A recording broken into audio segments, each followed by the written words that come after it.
Hi students, welcome to ASAP. നമ്മളിന്ന് ഫിസിക്സിലെ ഒരു question ആണ് നോക്കാൻ പോകുന്നത്.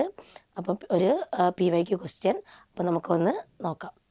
അപ്പോൾ നമ്മൾ നോക്കുന്ന ക്വസ്റ്റ്യൻ, സൗരയൂഥത്തിലെ ഗ്രഹങ്ങൾക്ക് അഭികേന്ദ്ര ബലം നൽകുന്നത് എന്താണ്?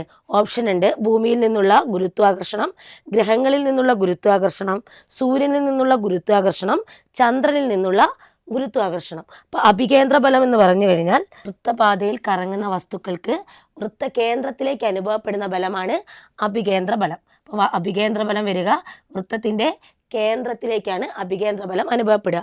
അഭികേന്ദ്ര ബലത്തെ നമ്മൾ സെൻട്രിപെറ്റൽ ഫോഴ്സ് എന്ന് പറയും.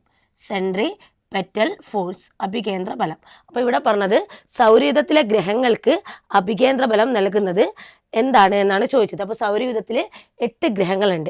അപ്പോൾ നമ്മൾ സൂര്യനെയാണ് ഗ്രഹങ്ങൾ എന്ത് ചെയ്യുന്നത്? പരിക്രമണം ചെയ്യുന്നത്. സൂര്യനെ ഗ്രഹങ്ങൾ പരിക്രമണം ചെയ്യുക. അപ്പോൾ സൂര്യനെ ഗ്രഹങ്ങൾ പരിക്രമണം ചെയ്യുമ്പം സൂര്യൻ്റെ ഗുരുത്വാകർഷണ ബലം ഗ്രഹങ്ങൾക്ക് അനുഭവപ്പെടും. സൂര്യൻ്റെ ഗുരുത്വാകർഷണ ബലം ഗ്രഹങ്ങൾക്ക് അനുഭവപ്പെടും. ഈ ഗുരുത്വാകർഷണ ബലം കേന്ദ്രത്തിലേക്കാണ് അനുഭവപ്പെടുന്നത്. അതായത് ഇപ്പോൾ ഭൂമിയാണെങ്കിൽ ഭൂമിയുടെ ഗുരുത്വാകർഷണ ബലം ആ പരിക്രമണ പാതയുടെ കേന്ദ്രത്തിലേക്ക്, പരിക്രമണ പാതയുടെ കേന്ദ്രം എന്ന് പറഞ്ഞാൽ സൂര്യനാണ്. അപ്പോൾ സൂര്യനിലേക്കാണ് അനുഭവപ്പെടുന്നത്. സൂര്യനാണ് ഗുരുത്വാകർഷണ ബലം കൊടുക്കുന്നത്. ഈ ഗുരുത്വാകർഷണ ബലമാണ് അഭികേന്ദ്ര ബലം. ഏതാണ് ബലം? അഭികേന്ദ്ര ബലം. അപ്പോൾ അഭികേന്ദ്ര ബലം ഏതാണ്? അഭികേന്ദ്ര ബലം, ഇതിൻ്റെ ആൻസർ വരിക സൂര്യനിൽ നിന്നുള്ള ഗുരുത്വാകർഷണം. സൂര്യനിൽ നിന്നുള്ള ഗുരുത്വാകർഷണ ബലമാണ് എന്ത് കൊടുക്കുന്നത്? അഭികേന്ദ്ര ബലം കൊടുക്കുന്നത്. അപ്പം അഭികേന്ദ്ര ബലം എന്ന് പറഞ്ഞാൽ വൃത്തപാതയിൽ കറങ്ങുന്ന വസ്തുവിന് വൃത്തകേന്ദ്രത്തിലേക്ക് അനുഭവപ്പെടുന്ന ബലമാണ് അഭികേന്ദ്ര ബലം.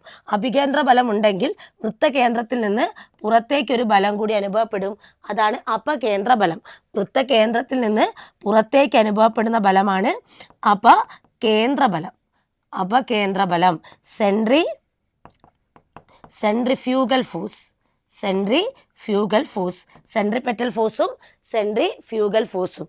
വൃത്തപാതയിൽ കറങ്ങുന്ന വസ്തുക്കൾക്ക് അഭികേന്ദ്ര ബലവും അപകേന്ദ്ര ബലവും തുല്യമായിരിക്കും. വൃത്തപാതയിൽ ഏത് വസ്തു കറങ്ങുകയാണെങ്കിലും അതിന് അഭികേന്ദ്ര ബലവും അപകേന്ദ്ര ബലവും തുല്യമായിരിക്കും. അപ്പം സൂര്യൻ കൊടുക്കുന്ന ഗുരുത്വാകർഷണ ബലം എന്ത് ബലമാണ്? അഭികേന്ദ്ര ബലമാണ്. വാഹനങ്ങൾ റോഡ് വളയുമ്പോൾ വാഹനവും റോഡും തമ്മിലുള്ള ഘർഷണ ബലം അഭികേന്ദ്ര ബലമായിട്ട് നമുക്ക് അനുഭവപ്പെടുന്നുണ്ട്. കല്ല് കയറിൽ കെട്ടി കറക്കുമ്പം അനുഭവപ്പെടുന്ന വലിവ് ബലം അല്ലെങ്കിൽ ടെൻഷൻ അഭികേന്ദ്ര ബലമാണ്. അപ്പം അഭികേന്ദ്ര ബലം കാണാനുള്ള ഇക്വേഷനാണ് എഫ് സി എന്ന് പറഞ്ഞാൽ സെൻട്രിപെറ്റൽ ഫോഴ്സ്, അഭികേന്ദ്ര ബലം is equal to mv²/r. v²/r എന്ന് പറഞ്ഞാൽ സെൻട്രിപെറ്റൽ ആക്സിലറേഷൻ ആണ്. v²/r എന്താണ്? സെൻട്രിപെറ്റൽ ആക്സിലറേഷൻ ആണ്. അതായത് ത്വരണമാണ്. അഭികേന്ദ്ര ത്വരണം അല്ലെങ്കിൽ സെൻട്രിപെറ്റൽ ആക്സിലറേഷൻ. വൃത്തപാതയിൽ കറങ്ങുന്ന വസ്തുക്കൾക്ക് എന്തായാലും ആക്സിലറേഷൻ ഉണ്ടാവും, ത്വരണം ഉണ്ടാവും. കാരണം അത് സമപ്രവേഗത്തിലാണ് കറങ്ങുന്നതെങ്കിൽ കൂടിയും വൃത്തപാതയിൽ കറങ്ങുന്ന വസ്തുവിൻ്റെ ദിശ മാറുന്നത് കൊണ്ട് അവിടെ എന്തുണ്ടാവും? ത്വരണം ഉണ്ടാവും. ആ ത്വരണമാണ് സെൻട്രിപെറ്റൽ ആക്സിലറേഷൻ, അഭികേന്ദ്ര ത്വരണം. അപ്പോൾ അഭികേന്ദ്ര ബലം കാണാനുള്ള ഇക്വേഷൻ F = mv²/r. അപ്പോൾ അഭികേന്ദ്ര ബലം ഉണ്ടെങ്കിൽ പുറത്തേക്ക് എന്ത് ബലം ഉണ്ടാവും? അപകേന്ദ്ര ബലം ഉണ്ടാവും. അപ്പോൾ അപകേന്ദ്ര ബലം എന്ന് പറഞ്ഞാൽ നമ്മൾ പലതിലും അപകേന്ദ്ര ബലം ഉപയോഗപ്പെടുത്തുന്നുണ്ട്. ഹാമർ ത്രോ, ഡിസ്കസ് ത്രോ, അതിലൊക്കെ ഉപയോഗപ്പെടുത്തുന്ന അപകേന്ദ്ര ബലമാണ്. വാഷിംഗ് മെഷീൻ്റെ ഡ്രയറിൽ നിന്നും വെള്ളം തെറിച്ചു പോകുന്നത് അപകേന്ദ്ര ബലം മൂലമാണ്. മിക്സിയിൽ ജ്യൂസൊക്കെ അടിക്കുമ്പോൾ തെറിച്ചു പോകുന്നത് അപകേന്ദ്ര ബലം മൂലമാണ്. അതുപോലെ തന്നെ രക്തത്തിൽ നിന്ന് രക്തകോശങ്ങളെ വേർതിരിക്കുന്ന സെൻട്രിഫ്യൂജ് എന്ന് പറഞ്ഞ മെഷീനിലും ഉപയോഗിക്കുന്ന എന്താണ്? അപകേന്ദ്ര ബലമാണ്. അപ്പം നമ്മൾ സൂര്യൻ പ്രയോഗിക്കുന്ന ഗുരുത്വാകർഷണ ബലം എന്ത് ബലമാണ്?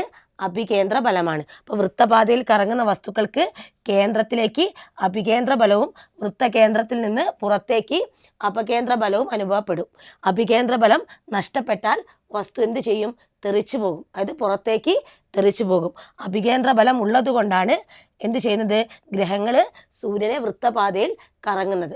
അഭികേന്ദ്ര ബലം നൽകുന്നത് സൂര്യനിൽ നിന്നുള്ള എന്ത് ബലമാണ്? ഗുരുത്വാകർഷണ ബലമാണ്. അപ്പോൾ ആൻസർ ഏതാണ്? സി ആണ് ആൻസർ. Thank you.